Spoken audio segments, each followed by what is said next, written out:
también del abuso al que son sometidos nuestros hijos al callar la boca, porque nosotros no tenemos como padres más que defender, pero con todo el corazón y con el alma, la dignidad de nuestros hijos. Y es triste que sabiendo que les mancillaron, digamos, es que a mí me da vergüenza, más vergüenza es lo que hacemos como padres al callarnos la boca, porque por eso esto ha crecido tanto. Si en el 57 que yo fui violada se hubiera denunciado, se hubiera evitado que hubiera más niños violados.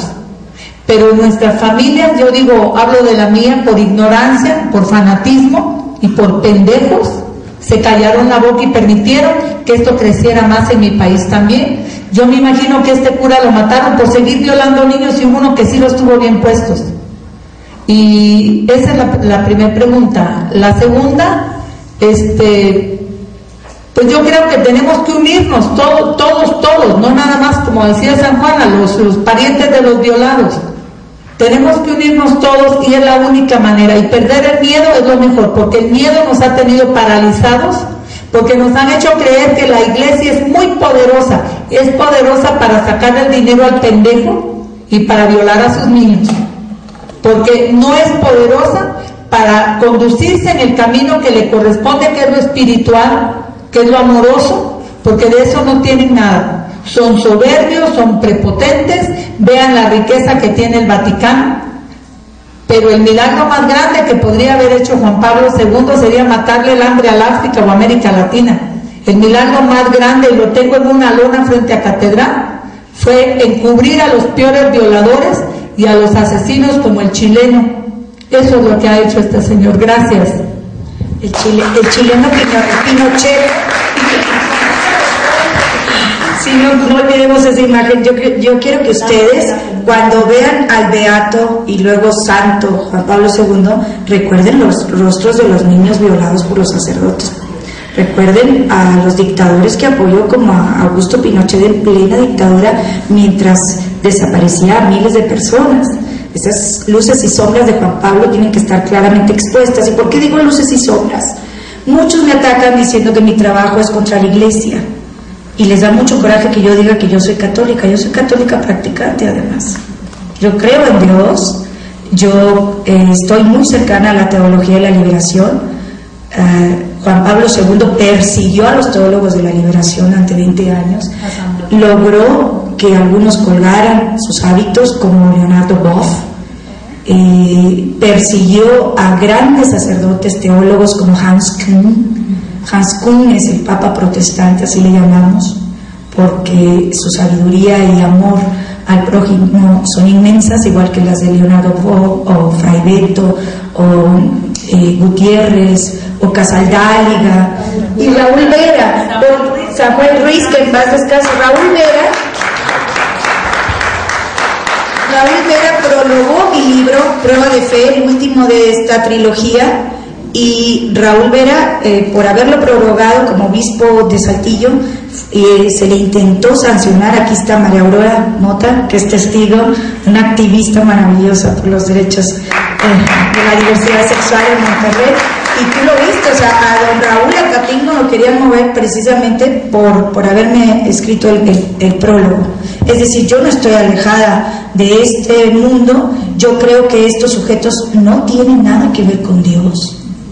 Y yo creo que somos nosotros, los católicos decentes, los que tenemos que limpiar la institución, los que intentemos acabar con este cáncer de la pederastia clerical, porque si no, va a caer, el imperio caerá tarde o temprano.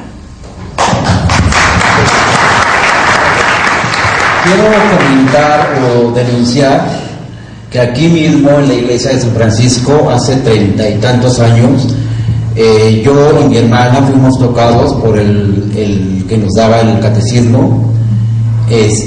No fuimos violados, pero sí fuimos tocados. Yo lo recuerdo, y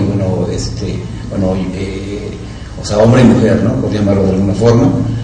Y bueno, este señor ya murió, se llamaba Nicolás, pero bueno, ocurrió, y al menos 2 veces nos tocó. Y bueno, básicamente es lo que quiero decir. Te felicito por el valor que has tenido. compartirlo aquí. Es muy difícil hablarlo. Lo que sí he experimentado yo es que las víctimas la primera vez, en cuanto empiezan a hablarlo, van sanando. Les va sanando su corazón. Obviamente no es fácil, tienen que tener terapia de por vida y es muy difícil, o sea, hacerlo. Por eso te felicito y nuestro reconocimiento. En realidad no fue muy traumante porque no fue algo, o sea, no fue una violación concreta, ¿no? Pero sí. Pero es una agresión al cuerpo. Claro, o sea, yo tenía 7 años, mi hermana tenía 9. Fíjate. No creo que mi hermana lo comente, pero bueno, yo no tengo nada que perder, ¿no? Qué bueno, y que gracias por tu valor, pero efectivamente, aunque sean tocamientos, los especialistas, los sexólogos y las sexólogas hablan de una agresión al cuerpo, y como agresión también queda como una especie de trauma, evidentemente a muy distinto nivel que una penetración. Y yo recuerdo a Marcelino que decía que los curas pederastas en México no eran tan malos como los estadounidenses, porque aquí nada más manoseaban. Fíjese usted, ¿a qué le llaman manosear? Al sexo oral, a los tocamientos en el pene y la vagina y en el ano. Son las partes íntimas. Es una violación, es una agresión al cuerpo. Igualmente lastimosa e igualmente dolorosa, que causa daños psicológicos. Entonces, digo, medir a los curas pederastas por el nivel de tocamientos y de penetración a la hora de agredir a un menor, pues tampoco se corresponde con la realidad y estamos en contra, desde luego. Quería usted preguntar. San Juana, felicidades por tu trabajo. Y Julia, ¿qué les dirías a los niños que pueden estar sufriendo este tipo de abuso y a los jóvenes o a las personas que lo vivieron de una forma que sea convincente y que no les dé miedo hablar? Pero si pudieras dar este mensaje a un chavito, ¿cómo lo harías? ¿Qué le dirías? ¿Y de qué forma sería?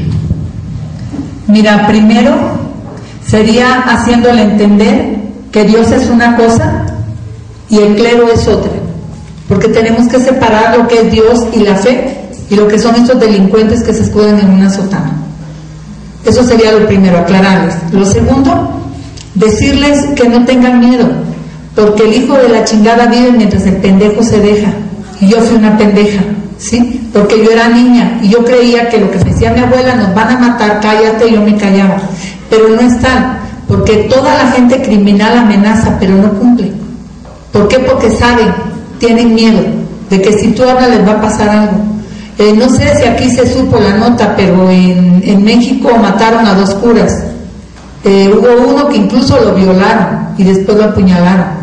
Esa fue la nota que salió allá. Yo creo que ya la gente está, como dice el señor de la marcha, por no más sangre, o ya estamos hasta la madre, que ya la gente mejor está matando. Sí, Sicilia, ¿verdad? Él dice, ya estamos hasta la madre. Entonces hay gente que ya está hasta la madre, que estén abusando de los niños, y ya hubo 2 que acaban de matar, porque vemos que no hay justicia, y Sandoval Íñiguez y Onésimo Cepeda lo dijeron, jamás van a ver a un hombre con sotana dentro de la cárcel. Entonces sí, es decirle a los niños, no tengan miedo, así te diga, te voy a matar a tu mamá, a tu papá y a toda tu familia, que denuncien y que le tengan confianza a los papás. Que aunque, como lo dije hace un rato también, habemos papás que no creemos en lo que los hijos nos dicen, estás mintiendo, no le levantes falsas al curita, ¿no? Entonces hay que tener mucho cuidado y sí decirle a los niños, no tengas miedo, porque el miedo paraliza, y por tenernos con ese miedo paralizados han hecho lo que han querido de nosotros. Y muy, como decía la compañera, ¿no? Lo de los curas, no todos son malos, y yo te voy a decir que si tú llegaras a ir al Distrito Federal, a la catedral, vas a ver las caras de cada cura. Yo les pongo la cara y el nombre, porque no todos son corruptos ni todos son sucios. Cuando recabé las firmas, que pude conseguir 30,000 firmas en la puerta de la catedral para que se enjuicie a Norberto Rivera Carrera, hasta sacerdotes y monjas firmaron, y me lo dijeron así: no todos somos cerdos, ni todos somos tan desgraciados como ellos. Yo te firmo porque estoy de acuerdo en tu lucha. Gracias a Dios.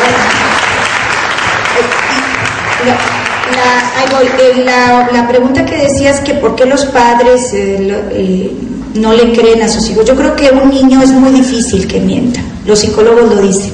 Cuando encuentra el valor de finalmente decir lo que le ha pasado, necesita que su madre, su profesora, su papá le crea, su abuelita. su tía. Es importante creerle a los niños no mienten en esto, es un bajo porcentaje, pero en todo caso yo recuerdo un niño que fue violado que estaba siendo abusado en un coche, ya antes había sido violado por un sacerdote, estaba en una cuneta en Torreón, en una de las carreteras, y llegó la policía y pillaron al cura con los pantalones en las rodillas, abusando del niño. El sacerdote fue llevado a la comisaría, lo encarcelaron esa noche. El niño se le pidió que diera los datos, tenía 13 años, de su mamá. Su mamá llegó regañándolo y golpeándolo al niño y pidió a la policía que liberaran al pobrecito cura.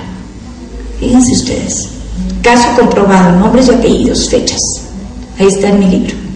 Tristísimo. O sea, ¿qué nos pasa?